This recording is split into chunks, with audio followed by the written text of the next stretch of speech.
His name was recorded as one of the most cruel rulers of the 20th century, although there are still a few in his native region who pay him honors.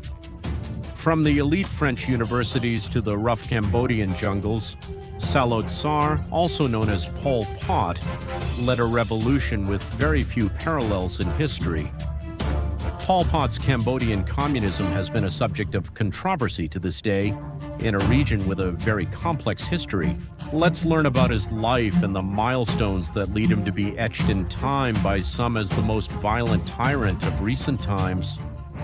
This is Ronaldo Carrillo speaking. This is the New Encyclopedia, and I invite you to like this video, leave your comments, share it with your acquaintances, and support us on our Patreon, which you can find below in the comments.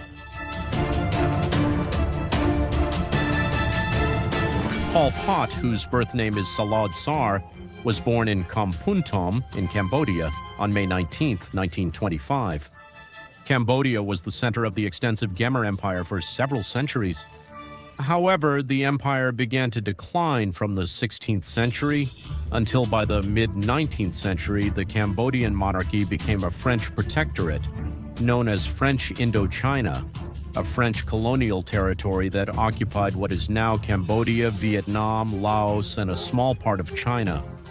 It is in this political reality that Salo Tsar was born, under a monarchy where the real power was held by French officials amidst multiple regional tensions between the peoples of Vietnam, Cambodia, and Thailand, and witness to a nationalism that was beginning to emerge in the urban elites of Cambodia, who criticized French colonialism and the fact that more privileges were given to the Vietnamese than to the Cambodians.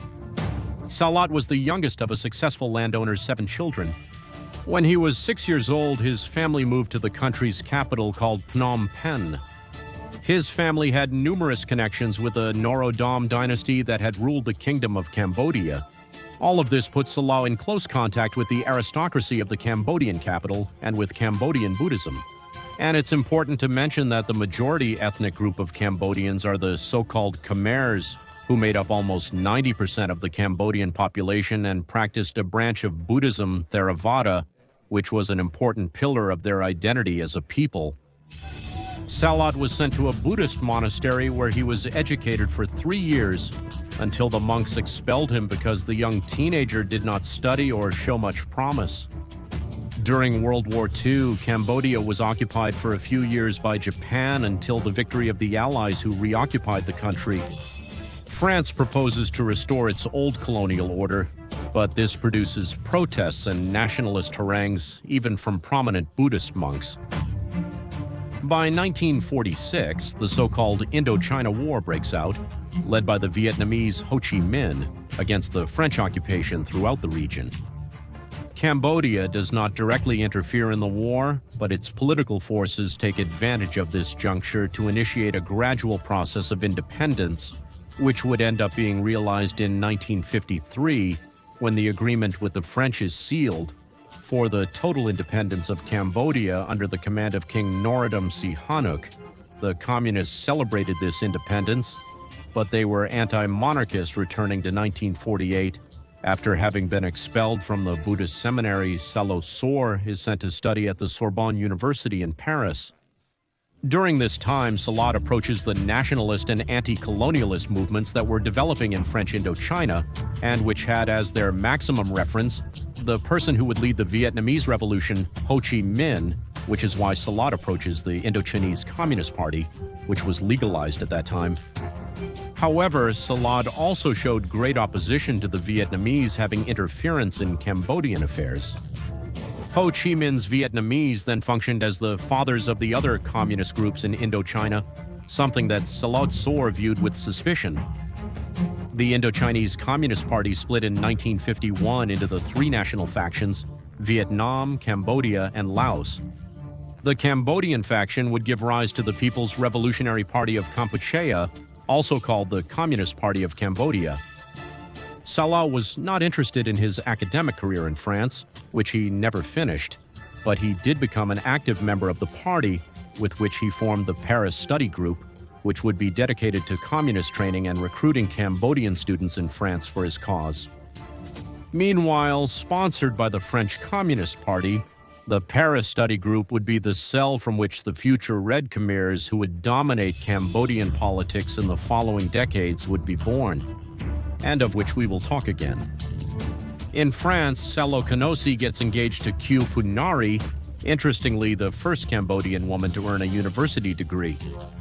He chooses the anniversary of the storming of the Bastille in France as his wedding day in 1956. And on that same day, he embarks on his return to Cambodia with the plan in mind to rebuild the Cambodian nation under communist ideals.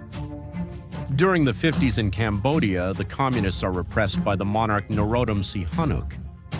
By 1962, the main leader of Cambodian communism is assassinated, and this allows Pol Pot's group to finally take the leadership of the Communist Party in 1963.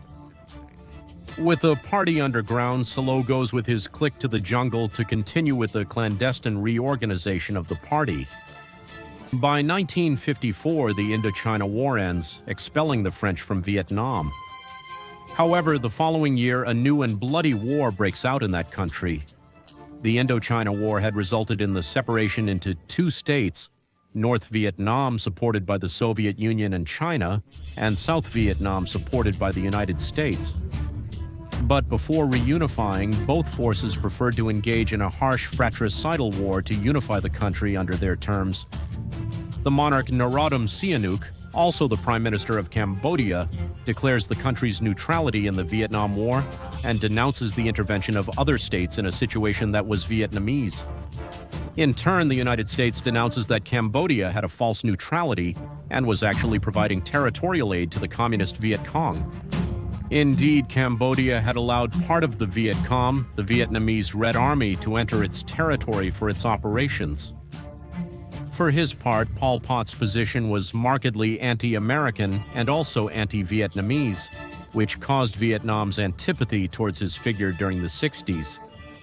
Pol Pot held anti-Vietnamese views, even though the Cambodian Communist Party's principles relied on support from Vietnamese communists. Since Cambodia's independence, monarch Norodom Sihanouk maintained a relatively stable government amidst a very complicated region, with nationalist policies that led the country to its independence and a also relatively stable economy. However, by the late 60s, revolts against him were beginning to erupt, and his neutrality in the Vietnam War was a problem for the United States. In 1970, while Sihanouk was on an international tour, a trusted general of the monarch backed by the United States staged a coup and aligned Cambodia with the United States and the so-called South Vietnam in the Vietnam War. This marked a preferred scenario for Salo Tsar.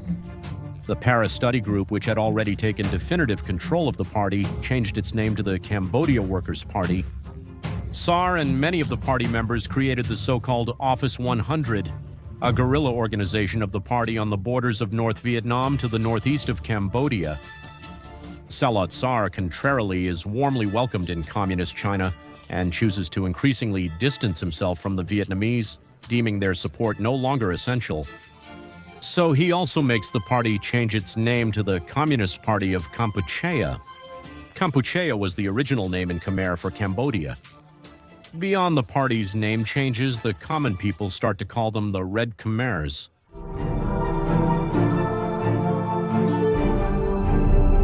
Salat refugees in a mountain tribe, revolutionary demonstrations begin to emerge in different provinces of the country, and by 1971, the Red Khmers had control of much of the northern mountainous region and the borders with Vietnam. The guerrillas go on to unify into a revolutionary army of Cambodia. Supported by the United States, the army of the officer who had staged the coup and who was in charge of Cambodia carried out various military campaigns against the guerrilla, but fails to inflict major damage. On their part, Richard Nixon and Henry Kissinger in the United States approved secret bombings in northern Cambodia to destroy the Viet Cong groups that had moved into their territory. Between 1971 and 1973, the United States drops more than 500,000 tons of bombs on Cambodian soil, with approximately between 200,000 and 500,000 deaths, which causes great outrage in the Cambodian population. According to Central Intelligence Agency documents, such bombings only served to increase the popularity of the Khmer Rouge among the Cambodian peasantry. By 1973, the Khmer Rouge army achieves its first advances against the Republican Army of Lon Nol. They controlled over half the country. Nixon intensifies the bombings in Cambodia, just like in North Vietnam. Despite their isolationist speech, the Khmer Rouge received military aid from the Viet Cong and especially from Communist China. There is a bloody and internal war that shakes Cambodia and Vietnam, the entire Indochina Peninsula. North Vietnam was fighting to reunify Vietnam under the Communist flag, and the Khmer Rouge were advancing in Cambodia. The Khmer Rouge even claimed that their fight was to restore the monarchy of Prince Norodom Sihanouk. This was a very effective strategy to gain the support of a Cambodian population that saw the king as a symbol of unity. By 1974, Salotsar's men take the ancient Cambodian capital in the city of Udon, a few kilometers from the current capital called Phnom Penh. The city is destroyed and its inhabitants are dispersed. In April of 1975, the capital Phnom Penh was crowded with refugees fleeing from the Red Army and American bombings, while Salot's troops had the city completely besieged and disconnected from the outside. On April 17, 1975, the ruler of Cambodia, Lon Nol, flees in an American helicopter to Hawaii. The senior staff of his government and American agents also abandoned their duties and managed to escape. A crowd of inhabitants gathered to welcome the Red Khmers, whose victory meant the longed-for peace of the inhabitants. But for this urban population, a harsh policy was about to be unleashed. The truth is that in 1975, after decades of political action, Salotsar took over Cambodia in the context of the Cold War. He begins to call himself Pol Pot and declares that year as the year zero of the transition to the new Cambodian society, free of capitalism, Westernism, religions, and foreign influences such as the Vietnamese. Contrary to what one might think, Pol Pot's personality was not one of outbursts or dramatic fusions, but rather he had a kind, smiling, soft, and gentle speaking style that was very seductive according to many testimonies. Prince Sihanouk remembered him as the nightingale that seduced his victims with his manners and soft voice. In this way, the Khmer Rouge proclaimed the new state called Democratic Kampuchea. Monarch Norodom Sihanouk returns as the presumed head of state, but without any real power. He was merely a ceremonial and unifying figure. He is forced to resign from his position as prime minister and remains as a symbol of unification within his palace.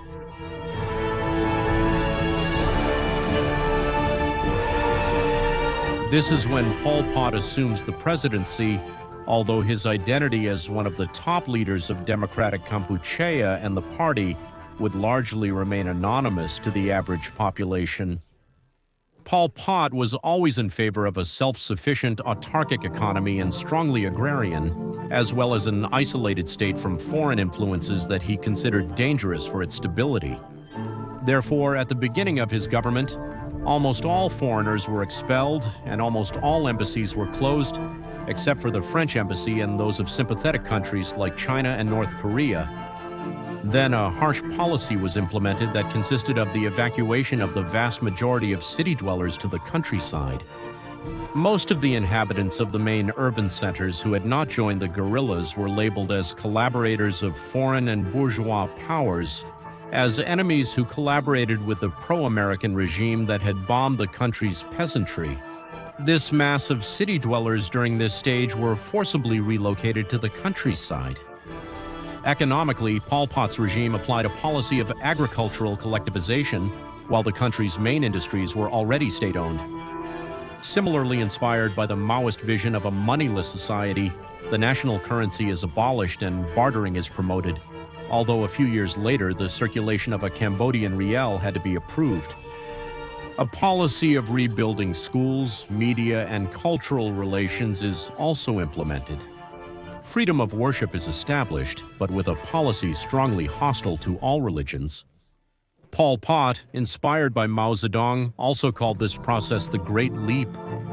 Several high-security prisons are also built, like the famous Tuol Sleng prison with the code S21, which becomes more than a prison, a center for interrogation and mistreatment of suspected enemies of the party.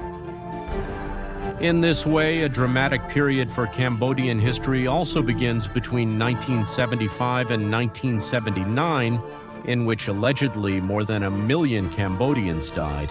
Although ignored by the international community at the time, approximately a quarter of the Cambodian population would die during these 5 years due to multiple factors such as the ravages of war, a decimated social fabric, collectivizing and isolationist economic policy, hunger and diseases, and the violent policy of the government that included extrajudicial executions, forced mass displacements, and hostilities against ethnic and religious minorities.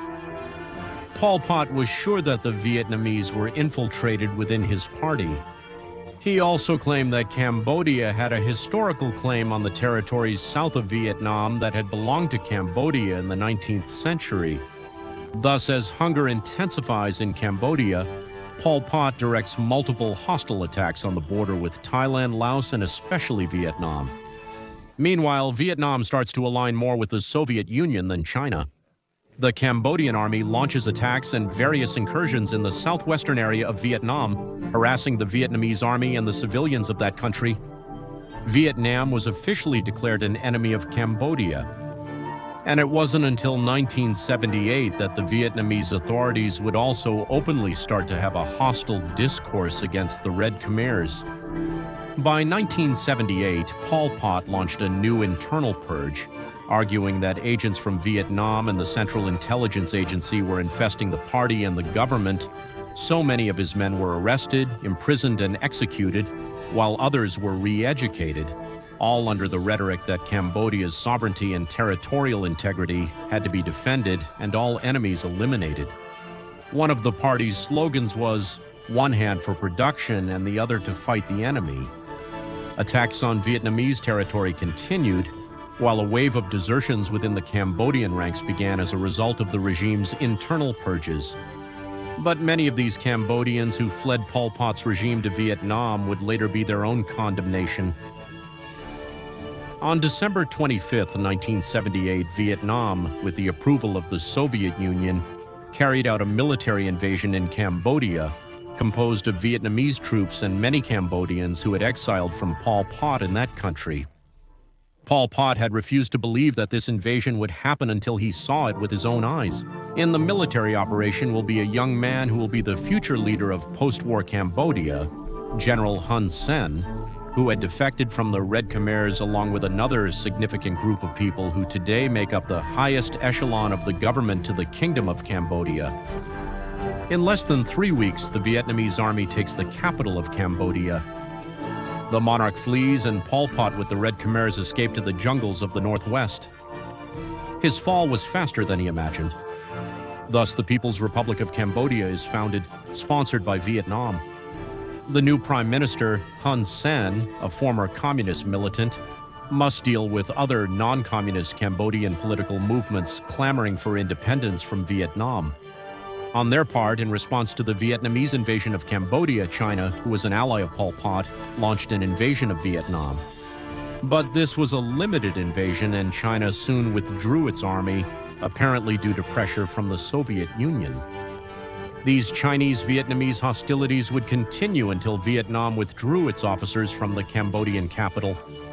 With the Pol Pot regime fallen and the hundreds of testimonies that came to light accounting for the harsh violence of his government, even his closest supporters began to point fingers at him, blaming him alone for all the excesses of communist Kampuchea.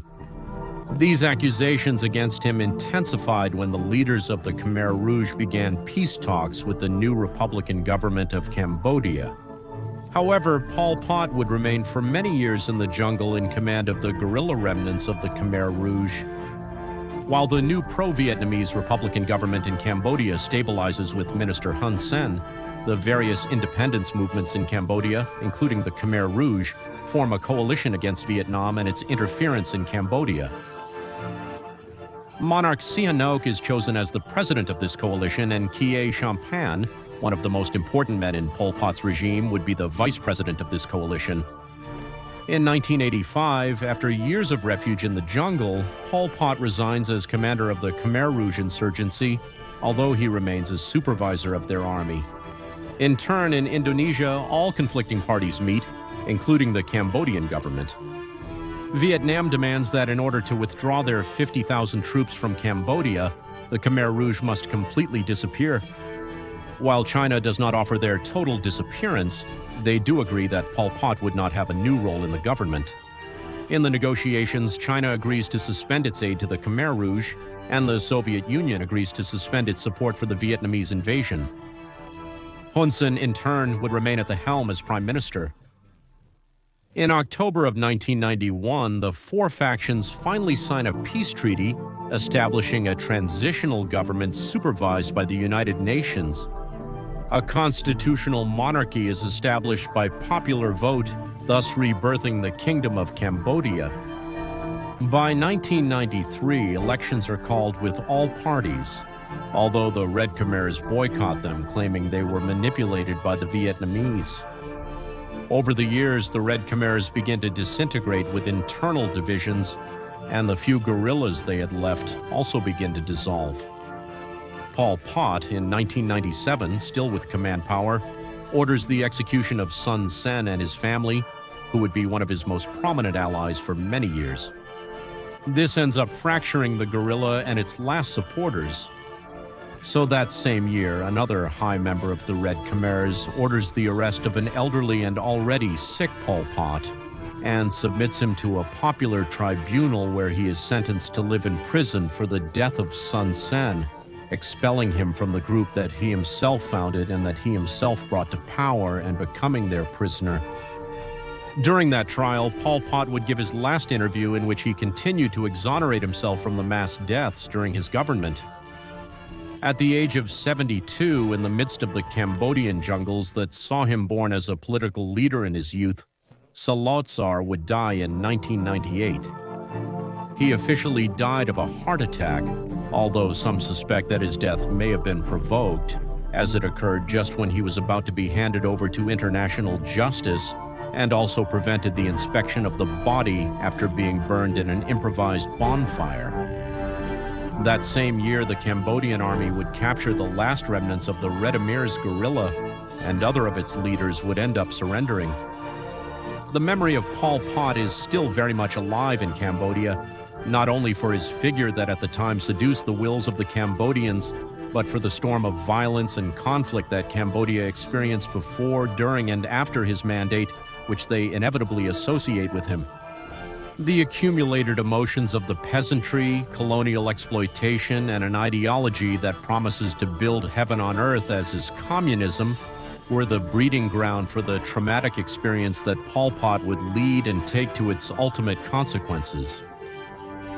I hope you liked this video. This is Reynaldo Carrillo for The New Encyclopedia, and I invite you to follow us on our Instagram account called The New Encyclopedia, support us on our Patreon, and also support us with the YouTube algorithms by liking the video, leaving your comments, interacting with it, and sharing it. Until next time, and may God bless you.